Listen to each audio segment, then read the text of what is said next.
The story of the USS Houston, especially the last month of her valiant career, is one of the great chapters in the history of the United States Navy.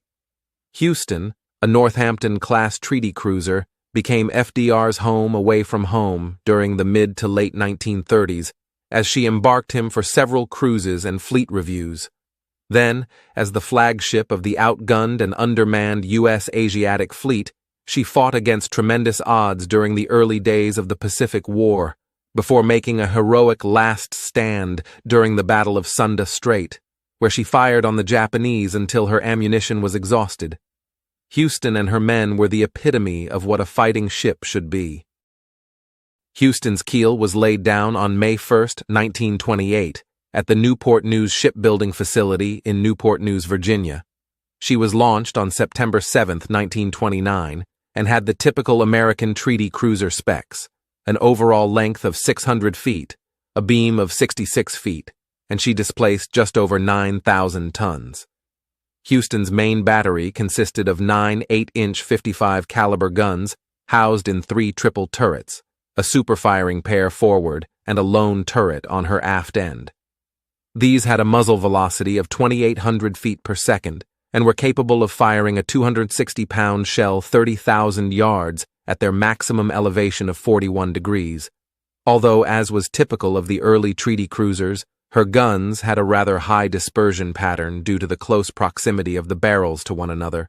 Her secondary battery consisted of 4 5-inch 25 caliber dual-purpose guns located in open single mounts just aft of her second stack. She also had 2 3-pounder Hotchkiss saluting guns and 6 21-inch torpedo tubes at the time of her commissioning. Houston was equipped with 2 aircraft catapults amidships and had a hangar located in the forward part of her aft deckhouse for the 4 aircraft she carried. Her peacetime complement included 621 officers and enlisted men. Houston's armor belt ranged from 3 to 3 3/4 of an inch in thickness, and her deck was protected by 1 to 2 inches of armor. Her barbettes were 1.5 inches thick, and her turrets had 2.5-inch faces with another 3/4 of an inch protecting their sides. She was powered by 8 oil-fired boilers, which generated the steam for her 4 reduction steam turbines, which each drove a screw. She was rated for 107,000 shaft horsepower, and she could make a brisk 32 knots. Houston had a range of 10,000 nautical miles when cruising at 15 knots. Houston was commissioned into the fleet on June 17, 1930, and after the usual post-commissioning activities, got underway on August 30th for northern European waters for her shakedown cruise. She returned stateside in mid-October, and in November was assigned to Cruiser Squadron 5 of the Scouting Fleet. On January 10, 1931, she got underway for the Philippine capital of Manila to begin her first stint with the Asiatic Fleet. She arrived on February 22nd, and 2 days later became flagship of the Asiatic Fleet when Admiral Charles B. McVeigh, Jr. embarked and broke his flag. For the rest of 1931, she toured the Chinese coast and projected American power throughout the region. It was during this time period that Houston was reclassified as a heavy cruiser in accordance with the terms of the First London Naval Treaty, which formally defined heavy cruisers as ships carrying 8-inch guns. Up until this point, she had been viewed as a light cruiser due to her somewhat thin armor. Houston continued her tour of the Far East into the new year, until the situation between China and Japan deteriorated into open hostilities. On January 28th, city authorities proclaimed a state of emergency in Shanghai, and the 4th Marine Regiment assumed positions to defend the international settlement. Houston cleared Manila on February 1st and arrived at Shanghai on the 3rd. Her Marine detachment went ashore on the 4th to guard the riverside power plant of the Shanghai Power Company. Tensions in the region relaxed in early June, and Houston departed Shanghai on the 7th. She spent the rest of 1932 patrolling the Chinese coast and operated in Philippine and Chinese waters for much of 1933 as well, until she was ordered back to the States in October to rejoin the scouting force. Houston participated in Fleet Problem 15 during the spring of 1934, before hosting President Franklin D. Roosevelt for a fleet review in May. On July 1st, FDR and his guests embarked, and Houston got underway in short order with her escorts. Over the following days, Houston transported the president to Haiti, Puerto Rico, the U.S. Virgin Islands, and Colombia. On the morning of the 11th, the heavy cruiser began to transit the Panama Canal, with FDR and his guests viewing the proceedings from a commanding position on the communication deck. Houston cleared the Balboa docks the next day and was joined by the heavy cruiser New Orleans. Over the subsequent days, the two heavy cruisers made their way towards the Hawaiian Islands, while Houston's esteemed guest enjoyed fishing and sightseeing with his party. On the 19th, the rigid airship Macon appeared overhead during the forenoon watch. Her planes passed over Houston shortly before the airship herself made a dramatic appearance by coming out of a heavy rain cloud. Roosevelt addressed the crew on the 21st as they neared their next destination, telling them, quote, "I am delighted with the ship and the officers and men of the USS Houston. It is a fine ship. The crew of this ship represents a cross-section of the United States, a mighty fine cross-section. I am glad that I have had you as my shipmates." Houston arrived in the Hawaiian Islands on July 24th and remained at Honolulu, while FDR visited Schofield Barracks and the Pearl Harbor Navy Yard before getting underway for Portland, Oregon on the 29th. Houston had steamed 11,783 miles by the time she reached Portland on the 3rd of August. Houston operated in the waters between Hawaii and the West Coast through the end of the year and into 1935, before once again embarking President Roosevelt on October 2nd.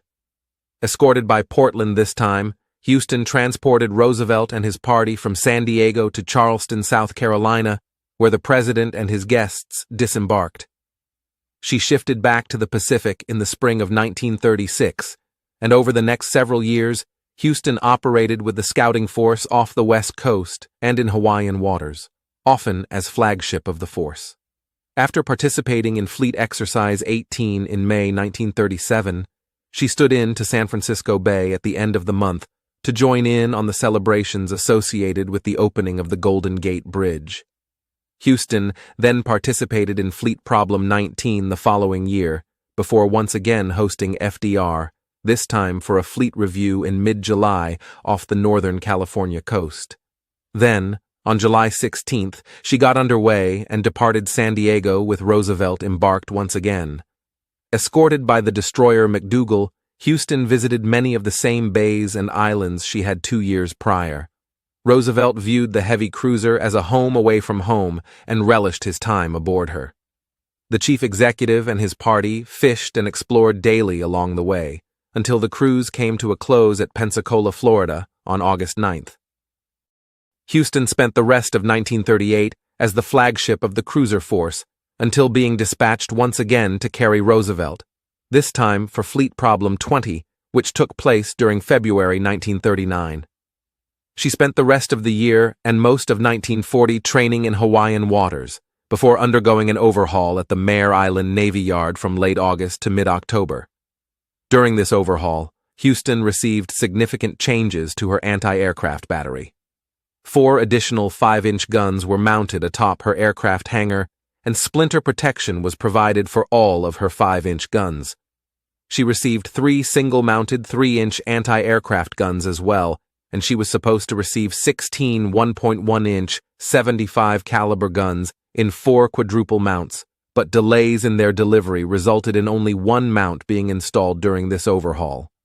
A Mark 19 fire control director was installed atop the pilot house, and another one on the deck house just aft of her number 2 stack for her 5-inch guns. Upon the completion of this work, she got underway in mid-October and returned to Pearl Harbor on the 24th. Houston was underway again on November 3rd, this time heading for her old stomping grounds in the Philippines. She arrived in Manila on the 19th after a brief stop at Guam, and on the 22nd, she once again became the flagship of the Asiatic Fleet when Admiral Thomas C. Hart shifted his flag from the departing Augusta. Houston remained as Hart's flagship until the Admiral moved his headquarters ashore in May 1941. As summer turned into fall, the situation in the Far East deteriorated, and the Asiatic Fleet was faced with the fact that hostilities with Japan could begin at any moment. Houston's operational tempo increased accordingly, and she received an abbreviated overhaul in November. 3 additional 1.1-inch quad mounts were installed and replaced the 3-inchers she had carried since her previous overhaul. Given the imminence of hostilities at this point, Admiral Hart dispersed his forces, including his former flagship, as a precautionary measure. Houston dropped anchor off Panay Island in the central Philippines on December 2nd, and here she would lie on December 8th, which was December 7th east of the international dateline, when just before the end of the mid-watch, she received a priority dispatch from Hart's HQ stating that hostilities with Japan had begun and that the cruiser's crew should, quote, govern themselves accordingly. That afternoon, Rear Admiral William A. Glassford arrived by air and embarked Houston as commander of the newly created Task Force 5. Less than an hour later, she was underway to meet vessels that had been sent south from Manila Bay after the outbreak of hostilities that morning. Task Force 5, which included the light cruiser Boise and several destroyers, rendezvoused with their new charges between the 11th and 12th. The task force reached Surabaya, Java, on the 17th, and Glassford hauled down his flag on the 20th when he and his staff moved ashore. Less than an hour later, Houston stood out to sea and made her way to Port Darwin, where she arrived on the morning of the 28th. Houston's stay here was also brief, as she was underway on December 30th to join up with a convoy coming from Oahu. She was back at Darwin by the 5th of January, and a week later stood out to escort a convoy heading for Java. Much to the chagrin of her crew, most of January 1942 was spent patrolling and escorting convoys between Australia and Java. Houston was to cover a raid by the light cruiser Marblehead and her escorting destroyers in the Makassar Strait at the end of the month, but the raid was aborted, and consequently, Houston came about and headed for Madura Strait, where she joined other elements of the ABDA, or the American, British, Dutch, and Australian Combined Fleet. The story of the ABDA is one of poor communications, petty rivalries, and inadequate overmatched assets, but that's for another video. What we need to focus on is that, at this point, Houston was the most powerful Allied warship of the group, and in fact, in the entire theater. With this hastily organized group, Houston finally got her first real taste of combat on February 4, 1942. The ABDA task force was attempting to attack a Japanese invasion convoy believed to be forming off Makassar. The Japanese had already spotted the force a day earlier, and as they had done in their attacks on Prince of Wales and Repulse in early December, they threw as many aircraft against the ABDA as they could muster. In the vicinity of the Kangean Islands, a large flight of over 60 IJN medium attack bombers found and attacked the Allied ships from altitude. Houston's men went to general quarters and opened fire with her 5-inch battery. Commander Arthur L. Marr, the cruiser's gunnery officer, later disclosed that it became obvious that only about 1 shell in 4 was exploding. The first salvo of bombs straddled the ship, 9 near misses that threw great masses of water as high as the forward machine gun nest on the foremast.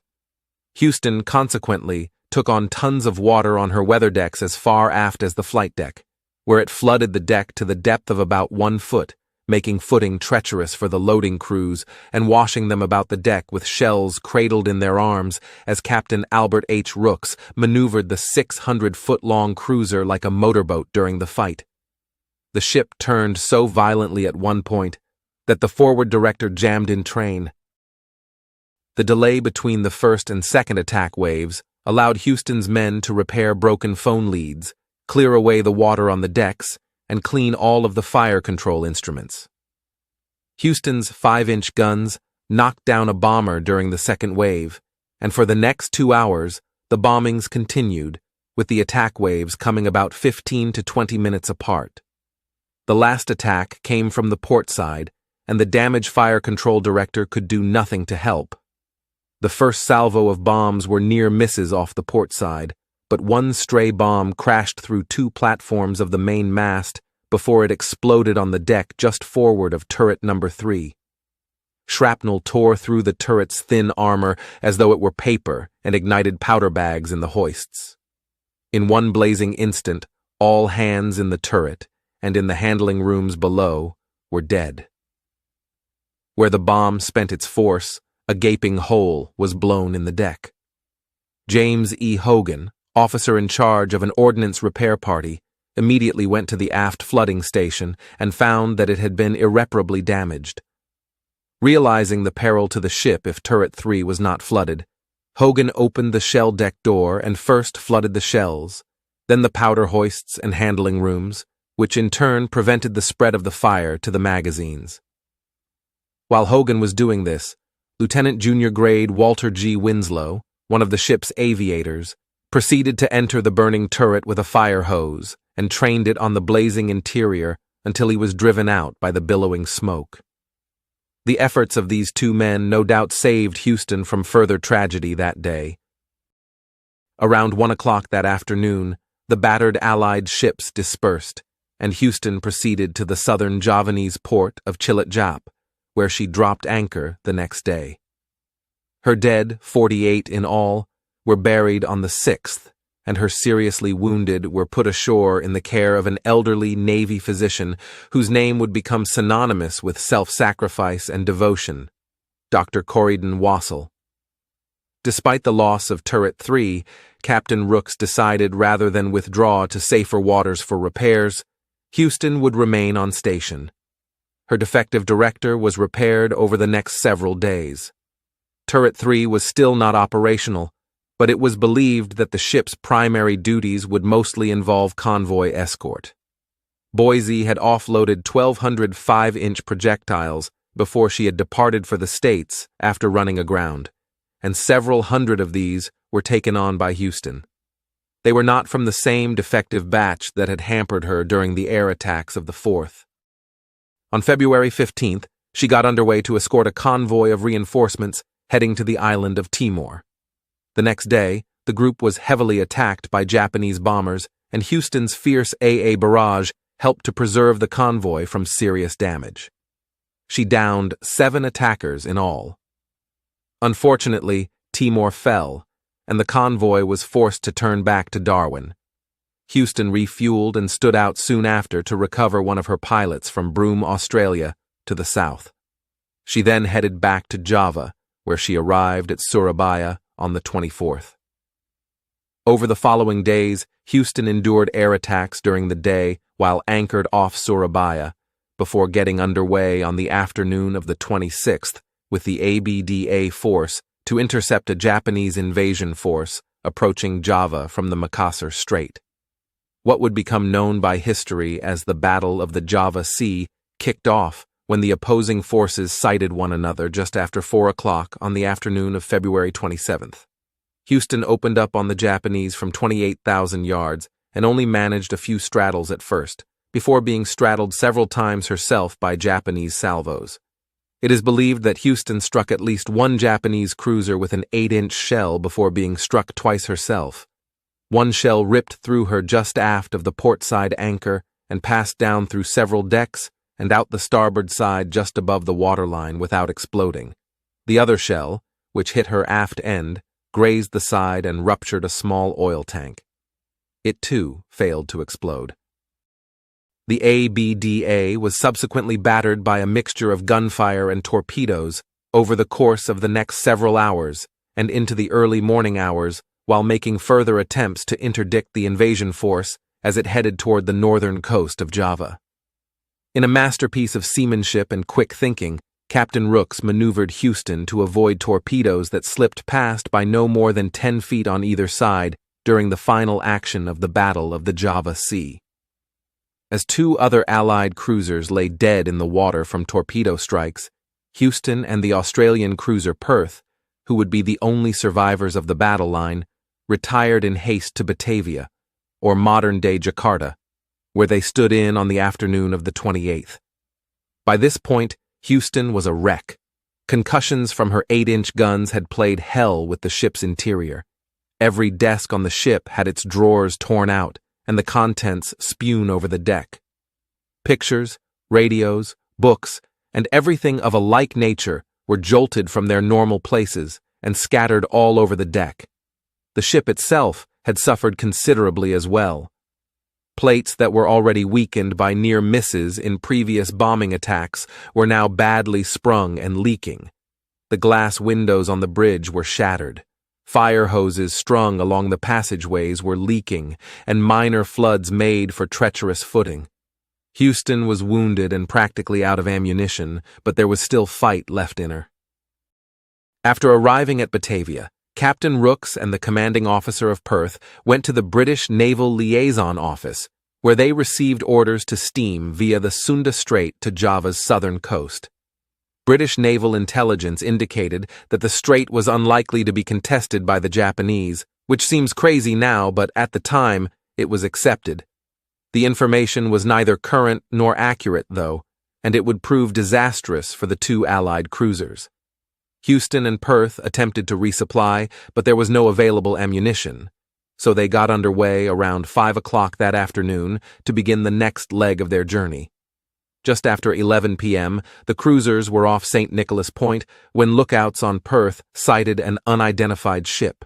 When they realized that it was a Japanese destroyer, Perth engaged. The IJN warships were as surprised by the sudden appearance of Perth and Houston as the Allied ships were by them. Multiple Japanese warships, 3 cruisers, and at least 9 destroyers soon appeared and surrounded the 2 Allied cruisers. Houston's gunners would fire nearly all their remaining projectiles during the next 90 minutes. Shells were in short supply in the forward turrets, so her crew manhandled shells from the disabled No. 3 turret forward to turrets 1 and 2 throughout the battle. Turret 2 was destroyed by a direct hit, and to avoid a magazine explosion, her forward magazines were partially flooded. As more men were wounded or killed, the 5-inch ammo parties, the manual sequence of getting shells from magazines to hoists to guns, broke down. Close to midnight, Perth attempted to force her way through the destroyers, but was hit by 4 torpedoes in quick succession and numerous heavy shells before sinking at 12:25 on March 1st. Houston fought on alone, firing at any and all targets until her ammunition ran out or her guns became disabled. Captain Rooks was killed by a bursting shell at 12:30, and not long after, Houston succumbed to the concentrated shell fire of the IJN ships and 3 or 4 enemy torpedoes. As the ship came to a stop, Japanese destroyers moved in and machine-gunned her decks and the men in the water. A few minutes later, Houston rolled over and sank. Of the 1,061 men aboard, 368 survived only to be captured by the Japanese. They were interred in prison camps and forced to work on the infamous Burma Railway. Many of them would die in captivity from a combination of starvation and cruel treatment by the Japanese. Houston's fate was not fully known by the world for almost 9 months, and the full story of her last fight was not told until the survivors were liberated from prison camps at the end of the war. On May 30th, 1942, 1,000 new Navy recruits, who would become known as the Houston Volunteers, were sworn in at a dedication ceremony in downtown Houston to replace those believed lost. And in October 1942, the light cruiser Vicksburg, then under construction, was renamed Houston in honor of CA-30. Captain Rooks was posthumously awarded the Medal of Honor in recognition of his actions during the month of February 1942, and Houston was awarded the Presidential Unit Citation and 2 battle stars for her World War II service. She was stricken from the Navy Register on May 8, 1942. Houston's wreck has been dived on since at least the early 1970s, as her bell was raised from the wreck in 1973 and now sits atop a plinth in a park in Houston, Texas. In 2014, U.S. Navy divers surveyed and confirmed that the wreck is indeed that of Houston. She shows signs of illegal salvaging, despite being a war grave, and the U.S. Navy continues to monitor her in an effort to prevent further salvaging from occurring.